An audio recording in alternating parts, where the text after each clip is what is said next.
guys, my name's Wes, and you're watching Westicle TV, and today I'm reviewing The Conjuring 2.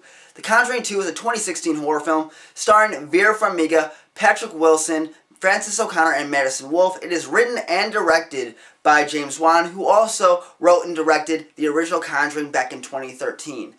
This movie is completely, utterly terrifying.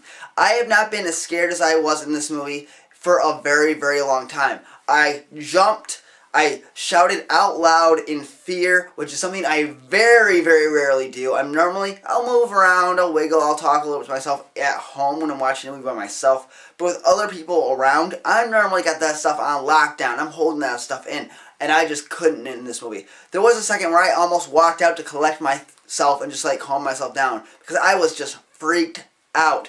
This movie is, in my mind, scarier than the original, which is saying something because I've seen the original more than 20 times in the 3 years that it's been out.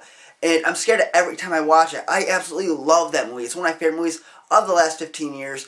Horror or whatever. I love the original Conjuring. Now, it helps that this movie has great acting. Patrick Wilson is always good in these films, and he's especially great as Ed Warren. I just love him in that role. He brings a lot to it, and you really want to like these people around. Whether you can see that he really cares for whoever they're helping, and he pushes that emotion out there to where I buy it 150%. Vera Farmiga is really good in this role. She's not as good as I think she was in the original Conjuring, but I thought she was really good in this movie as Lorraine Warren. Those people are so interesting in real life that I want to know more about them, so I love that they keep making these Conjuring films that tell us more of their stories.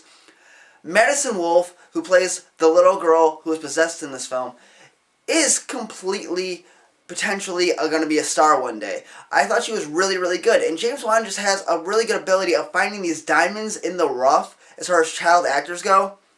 I mean, whether it's Ty Simpkins in the Insidious movies, or the kids in the first movie, and especially all the kids in this movie. They're all really good. I don't ever see myself saying, wow, that's a kid actor doing some kid acting. At least he's, a kid and is playing a kid. No, I buy into these, characters. I think that they really show a wide range of emotions to the point where I kind of, feel something for each of them. I mean, the little kid with the stutter, you gotta feel for him. I mean, he's really good in it. The stutter, I bought it. I really liked it. The addition of having a skeptic play a bigger part, I liked, because anytime you talk about anything paranormal, if you believe in ghosts, you're gonna talk to people who are skeptics, and they're gonna be like, I don't know, this is all, baloney. And they really had a character who was a straight up skeptic in this movie, and I liked the addition, even though it brought up some stuff later on that I thought was kind of The story's going on. The Enfield haunting alone, I really liked that story. I thought that from beginning to end of that story, I really just bought into that haunting. I liked how they set it up. It really, really takes off in that early part of the film where it's just completely terrifying. The side story with more of the Warrens, I thought it was good. I didn't think it was great. And it's going to lead to one of my negatives, but I'll talk about that in a minute. The real star of this film isn't anybody on the screen, though. The star of this movie is James Wan. He is not only the best horror director of the last 15 years, he is just an outstanding director. I mean, you watch Fast and Furious 7, which is a really, really good movie, and especially dealing with everything they had to deal with making that film, you can tell this guy is a next level, he's an elite level director. He's going to be a huge star, and the fact that he's still making horror films, that doesn't happen very often. Especially nowadays. You used to have your John Carpenters, your Wes Cravens. James Wan's name belongs in that conversation at this point, just for the fact that he is now an excellent elite tier director who's still doing horror films. And we really need to go support him in these horror films so he'll keep doing them, because he's amazing. The sweeping, kind of floating shots and how he follows the characters in and moves around, it's really interesting. It's really grabs your attention and keeps you locked into this movie. Even with stuff that doesn't really deserve that attention, it pulls it in. And that's a great thing, especially in the lulls of this movie. Which kind of leads to my negatives. This movie has some lulls. It starts off just, gets you with the scares. You're already sucked into the story. You're right back after basically watching The Conjuring. You're like, oh right, I'm back in. And then the stuff with the haunting, terrifying. Holy crap, I'm scared. And then it kind of floats into this kind of a lull area. There's still some stuff here and there throughout it, but it's just not as scary. And the storyline doesn't really, keep you as invested as you were early on. I mean, it's not like you completely fall off, but it's not as high. And then it builds back up and it ratchets back up, and then it kind of falls off a little bit, then it ratchets back up. It's kind of like a roller coaster. I thought that was good. at the worst, it was great at the best points. Luckily, the terrifying scares really make up for a lot of that for me. Another issue is that at certain points, I felt like I was watching Insidious, like, completely. Like, she's going through some sort of, like, she's seeing stuff through her, like, mind's eye, and it felt like a scene from Insidious. And I was like, okay, that's kind of weird, it's different. It's not something I hated, it just kind of, like, pulled me out for a second, and it's whatever.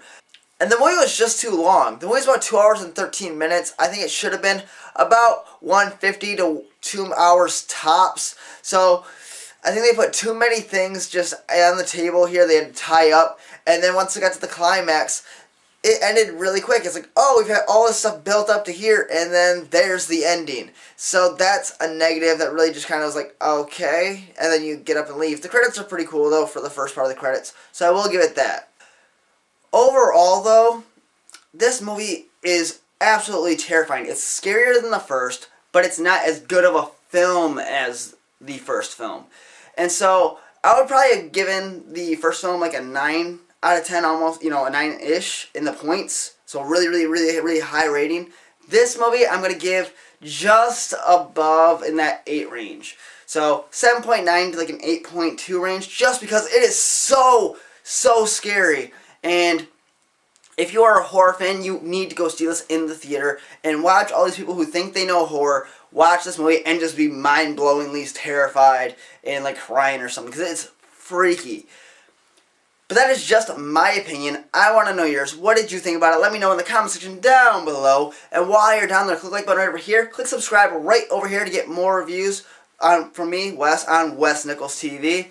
There's a link to Insidious 1's review, and I have done all of the Insidious movies, so you can just watch a little playlist right there. You can follow me on social media at WesNichols14 on Twitter, and you can share me anywhere on social media and help me out a lot. I appreciate it so much. Thanks for watching, guys. My name is Wes. You're watching Wes Nichols TV. Have a great night. Bye.